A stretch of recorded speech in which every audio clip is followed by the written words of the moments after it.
Public prosecutor advocate A Suresh കൂടി നമുക്കൊപ്പം ശരിയാണ്. ഗുഡ് സുരേഷനാണ്, അഡ്വക്കേറ്റ് എ സുരേഷനാണ് നമുക്കിപ്പം ടെലിഫോണിലുള്ളത്. Good morning Shri Sureshan. എനിക്കറിയാം താങ്കൾ ഈ കേസിൻ്റെ പ്രോസിക്യൂട്ടർ ആയിരുന്നല്ലോ. അപ്പോൾ ഈ ഒരു വാർത്ത താങ്കൾ ശ്രമിച്ചപ്പോൾ താങ്കളുടെ ആദ്യ പ്രതികരണം എങ്ങനെയാണ്? പ്രതികരണം എന്ന് പറഞ്ഞു കഴിഞ്ഞാൽ ഒന്ന് വളരെ ഒരു കുറ്റവാളിയാണ് അങ്ങേര് എന്നുള്ളത് കോടതിയിൽ തെളിയിക്കാൻ പ്രോസിക്യൂഷന് കഴിഞ്ഞിട്ടുണ്ട്. മദ്രാസിലെ അടക്കം ഒരുപാട്, തമിഴ്നാട്ടിലെ അടക്കം ഒരുപാട് കേസുകളിലാണ് ഇൻവോൾവഡ് ആണ്. വളരെ ഗ്രേവ് ആയിട്ടുള്ള കേസുകളാണ്. അതിൽ ആളുടെ കമ്പംപ്രഷൻ കോടതിയിൽ ഹാജരാക്കി അവിടെ നിന്നുള്ള വിരലടയാള വിദഗ്ധരെ അടക്കം നമ്മൾ കോടതിയിൽ വിസ്തരിച്ചിട്ടുണ്ട്. പിന്നെ ആളുടെ പെരുമാറ്റത്തിന്റെ കാര്യം പറയുകയാണെങ്കിൽ കോടതിയിൽ വെച്ചപ്പോൾ തന്നെ വെച്ചുള്ള അദ്ദേഹത്തിന്റെ പെരുമാറ്റം തന്നെ വളരെ നമ്മൾ അപ്രതീക്ഷിതമായിരുന്നു. കാരണം അന്വേഷണ ഉദ്യോഗസ്ഥരെയും പ്രോസിക്യൂട്ടറൊക്കെ കാണിച്ചു തരാമെന്ന് ഇടയ്ക്കിടയ്ക്ക് അയാൾ വെല്ലുവിളിച്ചിരുന്നു കോടതിയെ വെച്ചിട്ട് തന്നെ. അങ്ങനത്തെ ഒരു സ്വഭാവമാണ്. പിന്നെ ഏറ്റവും പ്രധാനപ്പെട്ട കാര്യം, അതീവ സുരക്ഷാ ജയിലില് ഇങ്ങനെയുള്ള കൊടും കുറ്റവാളികളെ നമ്മൾ തടവിൽ പാർപ്പിച്ച് റിഫോമായി എന്ന് പറഞ്ഞിട്ട് വിടലല്ല പ്രധാനം. ഒരു പ്രതിയെ ജയിലിൽ അടച്ചു കഴിഞ്ഞാൽ അയാൾക്ക് റിഫോർമേഷൻ തിയറിയിൽ അയാൾ റിഫോം ചെയ്യുന്നതിന് എന്തെല്ലാം കാര്യങ്ങൾ ചെയ്തു, റിഫോം ചെയ്യുന്നുണ്ടോ എന്നുള്ള കാര്യം കൃത്യമായ റിപ്പോർട്ടുകൾ ഉണ്ടാക്കലാണ് ഏറ്റവും പ്രധാനപ്പെട്ടത്. ഏതെങ്കിലും കാലഘട്ടം കഴിഞ്ഞ് ഇയാൾ ജയിലിൽ നിന്ന് വിടണം എന്ന് പറഞ്ഞു കഴിഞ്ഞാൽ ഒരു റിഫോർമേറ്റീവ് തിയറി വെച്ച് അതിൽ കുഴപ്പമില്ല എന്ന് പറഞ്ഞ് ജയിലിൽ നിന്നൊരു സർട്ടിഫിക്കറ്റ് വാങ്ങിച്ച് പ്രതികളെ പുറത്തേക്ക് തുറന്നു വിടുന്നത് വളരെ അപകടകരമായ കാര്യമാണ്. ഈ വ്യക്തിയെ സംബന്ധിച്ച് പറയുകയാണെങ്കിൽ സമൂഹത്തിന് വളരെയധികം ആപൽക്കരമായിട്ടുള്ള ഒരു വ്യക്തിയാണ്, യാതൊരു സംശയമില്ല. അപ്പോ ഒരു കൈയില്ലാത്ത ഒരാൾക്ക് പോലും അതീവ സുരക്ഷാ ജയിലിനെ വെട്ടിച്ച് കിടക്കാൻ കഴിയുമെന്ന് വന്നു വരുന്ന ഒരു സാഹചര്യം നമുക്കൊക്കെ എല്ലാവർക്കും അതെ നമ്മുടെ എല്ലാവരുടെയും സുരക്ഷയെ ബാധിക്കുന്ന ഒരു വിഷയമായിട്ട് കാണാൻ കഴിയുള്ളൂ. നമ്മുടെയൊക്കെ ഒരു ഭയം അഡ്വക്കേറ്റ് സുരേഷ്, നമ്മൾ വിചാരിക്കുന്നതെന്ന് വെച്ചാൽ ഈ ജനങ്ങൾക്ക് നടുവിലെങ്ങാണം ഇയാളെ പെട്ടുപോയാൽ, കാരണം ജനങ്ങൾ എന്തൊക്കെ ചെയ്യുമെന്ന് പറയാൻ പറ്റില്ല. കാരണം ജനങ്ങൾക്ക് അത്ര കൂടുതൽ വിഷവും അസംതൃപ്തിയും ഉണ്ടാക്കിയ ഒരു കൊടും ക്രിമിനലാണ് അയാൾ. ഇത്രയും വലിയ ക്രൂരമായ ഒരു ബലാത്കാര കൊലപാതകം കേരള ചരിത്രത്തിൽ വളരെ കുറച്ചല്ലേ ഉണ്ടായിട്ടുള്ളൂ. ഇല്ലെന്ന് തന്നെ വേണമെങ്കിൽ പറയാം. കാര്യം ട്രെയിനിൽ നിന്ന് തള്ളിയിട്ടിട്ട് വളരെ രക്തത്തിൽ വാർന്ന് കുളിച്ച് കിടക്കുന്ന ഒരു പെൺകുട്ടി, 23-കാരി ഒരു പെൺകുട്ടി അതിഭീകരമായി കൊലപ്പെടുത്തുകയായിരുന്നു കളിച്ച്, അതും ബലാത്കാരം നടത്തിയതിനു ശേഷം. കാര്യം അപ്പോൾ അയാളൊരു പ്രത്യേക രീതിയിലുള്ള മാനസികാവസ്ഥയുള്ള ആളാണ് എന്ന് നമ്മൾക്ക് മനസ്സിലാക്കും. മനുഷ്യരക്തം കണ്ടാലൊന്നും അയാളുടെ ക്രൂരതയിൽ നിന്ന് പിൻവാങ്ങില്ല എന്നാണല്ലോ അതിലുള്ള തെളിവ്. ഏത് രീതിയിലുള്ളൊരു ജാഗ്രത പാലിക്കണം എന്നാണ് ശ്രീ സുരേഷൻ ഇപ്പോൾ പറയുക?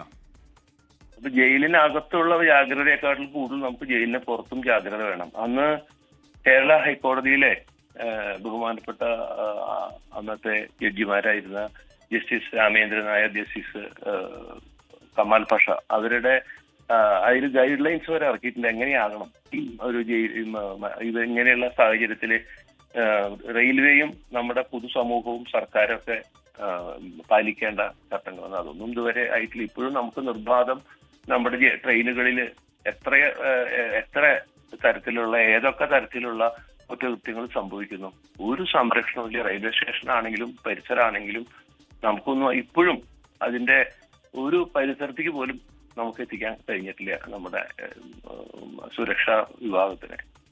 അത് വളരെ ദയനീയമായ ഗോവിന്ദസ്വാമി, അതായത് ഒറ്റക്കയ്യനായ ഗോവിന്ദസ്വാമി ജയിൽ മുറിച്ച് കടന്നു കളഞ്ഞു എന്നാണ് ഈ ജയിൽ അധികൃതർ ഇപ്പോൾ പുറത്ത് പറയുന്നത്. അതൊക്കെ സാധ്യമാണോ? ഒറ്റയ്ക്ക് ഒരാൾക്ക് ചെയ്യാൻ കഴിയുമോ? ഒറ്റയ്ക്ക് ഒരിക്കലും ചെയ്യാൻ കഴിയില്ല. മാത്രമല്ല അയാൾ വളരെ അസാമാന്യ ധൈര്യശാലിയും വളരെ ശാരീരിക ക്ഷമതയുള്ള ആളും, ഒരു കാര്യം തീരുമാനിച്ചാൽ അത് ചെയ്യും എന്നുള്ള വളരെ ദൃഢ സ്വഭാവമുള്ള ഒരു ക്യാരക്ടറാണെന്ന് നമുക്കറിയാം. എറണാകുളം മുതൽ ഈ സംഭവം സംഭവിക്കുന്നതുവരെ ഈ പെൺകുട്ടി ചുറ്റിപ്പറ്റിയ ഉന്നം അയാൾ ഉദ്ദേശിച്ച കാര്യം നടക്കുന്നത് വരെ അയാൾ ആ പരിസരത്ത് നിന്ന് പോയിട്ടില്ല, ട്രെയിനിന്റെ പരിസരത്ത് നിന്ന്. അങ്ങനെയാണ് ആ പെൺകുട്ടിയെ കടന്ന് ആക്രമിക്കുന്നതും ഇങ്ങനെ നിഷ്കരണം ഇങ്ങനെ ബലാത്സംഗം ചെയ്ത് കൊല്ലുക ഉണ്ടാവുന്നത്. വളരെ സങ്കടമുള്ള കാര്യമാണ്. നമ്മുടെ സമൂഹത്തിലെ ആർക്കും, ഒരു മൃഗത്തിനോട് പോലും നമ്മൾ കാണിക്കാത്ത തരത്തിലുള്ള ഒരു ക്രൂരതയാണ് കാണിച്ചത്. ഈ അഡ്വക്കേറ്റ് സുരേഷൻ, നമ്മുടെ ഈ ഷാനി എന്ന് പറഞ്ഞൊരു പ്രേക്ഷകൻ നമ്മൾ സംസാരിക്കുന്നത് കേട്ടിട്ടായിരിക്കും. അദ്ദേഹം എഴുതുകയാണ്, ആ കുട്ടിയുടെ അമ്മയ്ക്ക് പെട്ടെന്നൊരു സംരക്ഷണം കൊടുക്കണം. കാരണം താങ്കൾ പറഞ്ഞ പോലെ കൊടും കുറ്റവാളിയായ ഇയാൾ എന്ത് ചെയ്യാനും മടിക്കാത്തൊരു മാനസികാവസ്ഥയുള്ള ആളായതുകൊണ്ട് ഈ ഷാനിയെ പോലെയുള്ള ആൾക്കാർ ആശങ്കപ്പെടുന്നത് ന്യായമാണ്. ഏത് രീതിയിലുള്ള സുരക്ഷയാണ് ഇപ്പോൾ അമ്മയ്ക്ക് കൊടുക്കേണ്ടതെന്നാണ് പ്രോസിക്യൂട്ടർ എന്നുള്ള നിലയിലും ഇയാളെ വളരെ അടുത്ത് കോടതിയിലും പുറത്തും കണ്ട ഒരാളെന്ന നിലയിലും താങ്കൾ പറയുക? അത് എല്ലാവർക്കും വേണം. സമൂഹത്തിൽ ഇപ്പോൾ ഒറ്റ തിരിഞ്ഞിട്ടുള്ള ഒരു സുരക്ഷയേക്കാൾ പ്രധാനം സമൂഹത്തിന് ആകെ സുരക്ഷിത ഉറപ്പാക്കേണ്ട ഒരു ബാധ്യതയാണ് നമ്മുടെ സംസ്ഥാന സർക്കാരിനുള്ളത്. അത് അവർ കൃത്യമായി ചെയ്യുമെന്ന് നമുക്ക് വിശ്വസിക്കാം. അതിനാണല്ലോ നമ്മുടെ വിശ്വാസമാണ് എല്ലാ കാര്യങ്ങൾക്കും. നമ്മുടെ സംസ്ഥാനത്തിനെ സംബന്ധിച്ച് സംസ്ഥാനത്തിന്റെ പോലീസ് നിർവഹണം വളരെ ഭംഗിയായിട്ട് നടത്തുന്നു നമ്മളൊക്കെ വിശ്വസിക്കുക. അതനുസരിച്ചിട്ട് നമുക്ക് നിൽക്കാം. അത് സർക്കാരും നമ്മുടെ സുരക്ഷിതത്വം നടക്കുന്ന മറ്റ് നൽകുന്ന ഏജൻസികളും തീരുമാനിക്കുകയായിരിക്കും നല്ലത്. നമുക്കൊരു പ്രത്യേക അഭിപ്രായം പറയുന്നതിൽ അർത്ഥമില്ല.